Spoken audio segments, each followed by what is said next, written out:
assume overnight you figured out how to stop LeBron James? Yeah, You did it? through osmosis. Yeah. Did it once. Coach, you just asked Kyle the same thing. Can you stop him? Can you slow him down? I mean, And again, if so, how? great players is hard. You know, it's very difficult to stop a great player, no matter who it is, whether it's LeBron, Magic, Michael. You know, you want to slow them down, stop, put doubt in their mind. And again, it's a team concept, and you got to have the right mentality to do it, to slow them down. And again, you're not going to. But then, what you don't want to do is open up a can of worms where somebody else busts through and has 15 to 20, 25 points against you. So that's what usually scheming to stop great players do. You open up another can of worms. So that's where we got to be careful and understand that we stop one thing, you pull your finger out of the dike in the other area. So they have a lot of weapons, and it's just not all LeBron James show. It's Kyrie Irving, it's Kevin Love, it's J.R. Smith. So you've got other things to worry about when you're trying to stop one guy.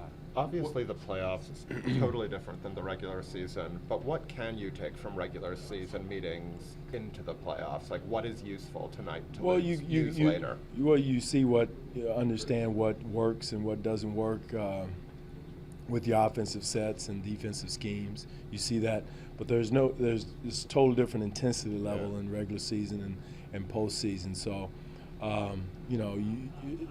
regular season is very important. Don't get me wrong, but it's a different level of intensity. It's a different animal. The further you go in the playoffs. What have you tried against LeBron as a coach over the years, or what haven't you tried? Whichever one you have. Tried everything: zone, traps, forcing him one way, just everything. Switching, putting bigger body, forcing him to shoot, and all have failed. It had good points, and all have failed. It had some success, but most have failed. So, again, the key is slowing him down, giving him different looks. The thought of stopping somebody like that is a wasted conversation. You're not going to stop a great player, no matter who it is, Jordan, him. You want to make sure you slow him down, but at the same time, not open up a can of worms where somebody else is beating you. And sometimes a zone can do that. Sometimes blitzing can do that. Blitzing, when you do that double teaming, a guy opens up, the floor for a guy like J.R. Smith, a guy like Channing Frye. So you have to pick your poisons in those situations. I think you have to give a player like that a multitude of looks. And most of the time you have to have experienced players, guys that have been together, tied together for a long time to be able to do that or have seen everything. So, but again, trying to compare what we did back in Dallas, we had Hall of Fame retirees going against those young guys at the time. So, they were able to change possession by possession. Certain plays we could play a certain way, and that takes a lot of experience and to do that. He was just completely different then. He's Totally different player. He was a different part of his career. At that time, he was morphing into a computer, but more athletic than he was a computer at that time. And you could change up on him a little bit, but now it's tougher, a lot tougher. Was it easier to bait him into bad decisions then than it is now? Yeah, it was, because he would think you were doing something and you were doing something else, so you could bait him into maybe taking a shot. So again, that totally different animal today than he was that many years ago. I mean, the last game, 3 games of the finals, in a way, he played the way everyone kind of thinks he should play all the time, right? Where he just really asserts himself, seems to shoot at a pretty high percentage. I remember that series against you guys, that he was kind of that. Sometimes he gets into that passive mode. Right. I guess my question is. Okay. We'll get there. Describe LeBron James. I agree. Yeah, Okay. I Yes. mean, when you see him play at that level, is it almost surprising sometimes that he doesn't do it all the time? No, because he's such a smart player, Michael, and I don't understand what you're saying. He can do so many things. He can, if he understands he needs somebody to get going for the end of the game. If he needs to get J.R. Smith going, he'll defer to him. If he needs to get Kevin Love going, he'll go to him. So he gets into that mindset to set you up for the next quarter or the next half, so to speak, because he knows if you're going to double team him or if you're going to zone him up, he's got to get those guys going, and for them to be able to do that, he's got to get them in the rhythm. So That's the computer part where he understands. And a lot of great players do that. Jordan did the same thing. Back in his day, he would defer the first quarter, whatever, to everybody else because he knew second half he needed to have them on, have their rhythm going and the sweat going and their shot going before, that time came. So it's kind of an age-old thing, but again, he took his game to another level in the playoffs that he said, I'm going to do this by myself, and he has that ability to do that. But for us, we've got to just be prepared. Can't overthink it. We got some young guys that are playing now. It's the first time they've seen this type of guy, played against him for the first time. So we can't overthink it or make it too complex. We got to keep it simple, for a lot of our young guys that are going to be There's playing. obviously no other LeBron, but in the league now, is there somebody who comes close in terms of that computer aspect, in terms of understanding what his teammates need so they perform later? Well, Golden State is another example. I think Curry does it. He is probably the closest to it. I mean, he could shoot it every time he has the ball. He's a point guard, so he does it. I tell you, the guy that's morphing in that is Irving. Irving is such a smart player. He can turn on the jets when he wants to and turn them off and get it going and get somebody else going. So I would say Curry, Irving are the two guys that come to mind quickly. Wade, back when he was in Miami, I haven't seen him very much in Chicago do it, but Wade would do that with his Miami team. So a lot of your veteran, older players, Kyle does it. He's beginning to do it more. I've seen him, try to get DeMar going, whether it's a JV going. So he's morphing into that also at that stage of his career. And I think it comes from experience and maturity and self-confidence that that, hey, I can get mine and I don't, I trust that the game is going to come back to me. Do you guys feel a little better when you watch a team like Cleveland go on and win a championship and do it almost in historic fashion, or does it make you feel a little worse going home? No, it tells us what you got to get your program to, the fit that you got to have, the type of players you got to have to develop into to beat that team.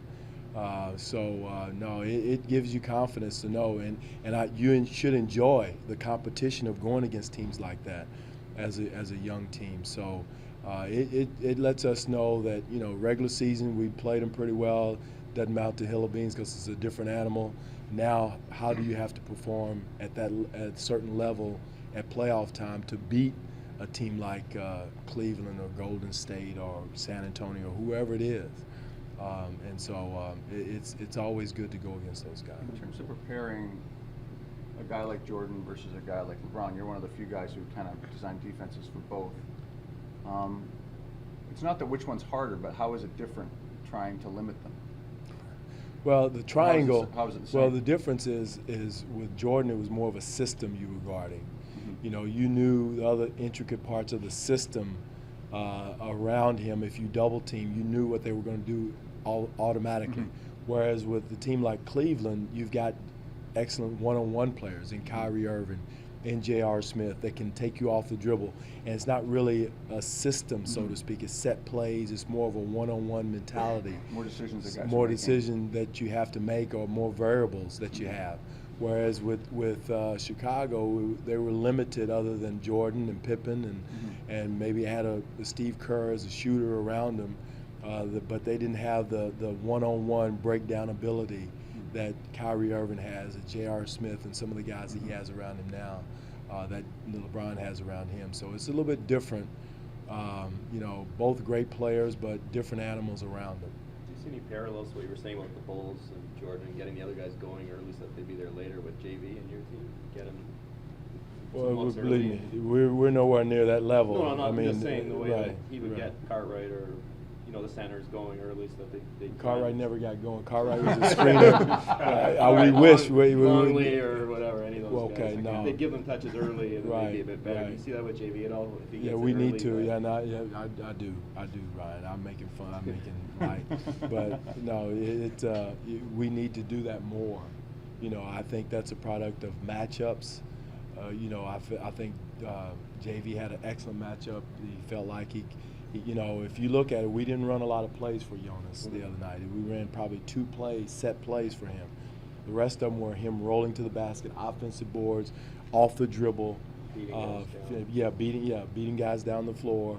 So those are the things he can do no matter what play we're running. And so that's what he has to do to be that active. I thought his activity the other night was off the charts. Him running the floor, I told him in film the other day, he told on himself. Look at him, you know, he was running. I don't know if it was the fear of Drummond or what, but he was beating Drummond down the floor before Drummond could get down for post position. And he didn't do that in Detroit the week before, so he did a great job of running the floor, and his activity was off the charts. If he does that, he's going to get some putbacks and get to the free throw line, get fouled, and his activity was going to cause a problem. And that more than his actually calling plays for him is how, you know, he's going to have to be an offensive threat for us. What was the difference in the way you played these guys at home, Cleveland in the playoffs and the regular season at home versus in Cleveland last year? Well, they, you know, again, we've got to learn, and I think Michael was alluding to that, or Bruce was, the difference between being there and they're a different animal. Their intensity level is here. We've got to make sure we meet that at their place. You know, they were far more aggressive. They, you know, they hurt us with some of the blitzes and traps at their place more so than they did here. We play with a different swagger here at home. And now our goal is, whether it's regular season or postseason, we've got to perform the same way on the road as well as and definitely in the postseason. But right now we're in regular season. We're not talking about postseason. We got to take care of business in regular season first. Where would you put LeBron's last 3 games of the finals against any of Jordan's kind of best moments that you saw? Bruce, those are tough. I mean, they're different because you're seeing LeBron probably in his prime right now, where Jordan in those years were kind of on the down slope. He was more of a post-up player. He wasn't running the floor like LeBron does. He wasn't handling the ball on the break. He was just breaking you down in a half-court play in the triangle and just picking you apart mentally as well as anything else. Now, he still had the ability to do it, but different animals at the same stage. He had really slowed, you know, not really slowed, but he had slowed down compared to where James is. He had changed the game, morphed his game into more of a back-down, post-up game, the hub of the triangle at the elbow or in the low post, versus where LeBron's coming at you 100 miles an hour, full court, running the pick and rolls, cutting to the basket, doing a little bit of everything still at this stage. And I'm sure that you'll look at LeBron 5, 6 years from now, he'll be probably at that stage of his career. If you had to bet when he's 36, what will have changed about him? I mean, obviously, his beard may be a little longer and hair may be a little shorter, but he's probably still going to be effective. We'll be talking about him having an effect on the game because his mind is not going to go anywhere. Yeah. And that's where the great players like that, like we just said with Jordan, is it goes to their next step it will go to. Would these conference finals been much different if Jonas was healthy? He would have had an effect, another big body to protect the rim. I thought the games we got blown out, we didn't protect the rim as well. We had to have Bismack guarding James quite a bit, and that made us smaller in the back.